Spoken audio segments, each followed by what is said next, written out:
বাবার বাড়ি ছেড়ে প্রথম যেদিন হোস্টেলে গেলাম সেই দিনে বুঝতে পারলাম মায়ের হাতের তরকারি বা মায়ের হাতে এক মুঠো ভাতের কতটা মূল্য।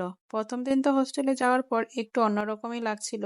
সম্পূর্ণ নতুন একটা পরিবেশ, তার উপর কাউকেই চিনি না, বাবাও দিয়ে চলে আসলো।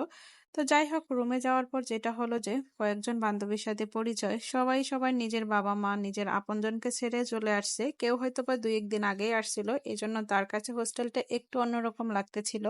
কিন্তু আমি যেহেতু ওইদিনই প্রথম, আমার কাছে সম্পূর্ণ নতুন একটা জায়গা, নতুন পরিবেশ, একেবারেই অন্যরকম লাগতেছিল। কিছু করার নেই, এই পরিবেশটাতেই আমাকে থাকতে হবে, এদের সাথে মানিয়ে গুছিয়ে আমাকে চলতে হবে।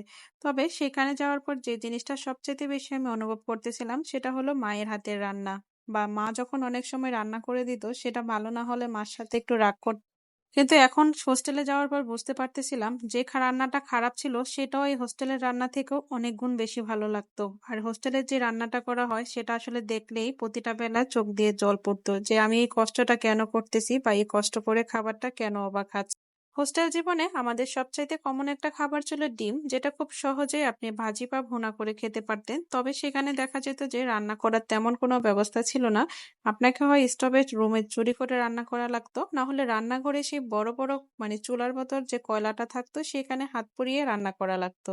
তবে যেভাবে হোক রান্নাটা করাই লাগবে, কারণ রান্না করা ছাড়া আমি একটা বেলাও হোস্টেলের খাবারটা খেতে পারতাম না। যদিও যখন খাইতাম সেটা অনেক বেশি কষ্ট হতো। তো আমি আর আমার রুমমেট দুইজনে প্রায় প্রতিদিনই সন্ধ্যার পরে হোস্টেলে এসে বড় বড় কড়াই আর যেই চুলাটা ছিল সেখানে করে রান্না করার চেষ্টা করতাম। তো বড় চুলায় যেহেতু ছোট কড়াই বসিয়ে রান্না করা লাগতো, এজন্য দুইজনেরই বেশি কষ্ট হতো, তাই প্রায় সময়ই আমরা ডিম ভুনাটা করে খেতাম।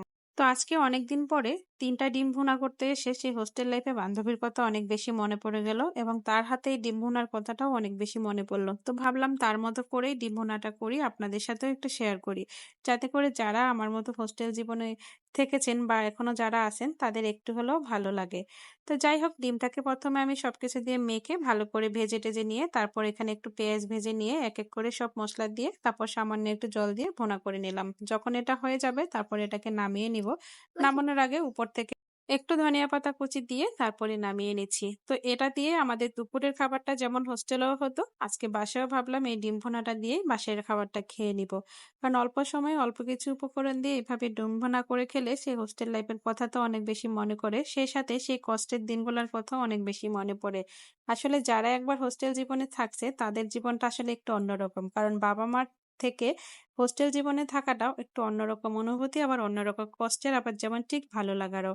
তো আজকের মতো এখানেই বিদায় নিব। দেখা হবে অন্য কোনো দিন নতুন একটা গল্প নিয়ে। ততক্ষণ পর্যন্ত সবাই ভালো থাকবেন। আর হ্যাঁ, কার কার হোস্টেল জীবনে ভালো ভালো সময় কাটছিল সেটা অবশ্যই শেয়ার করবেন।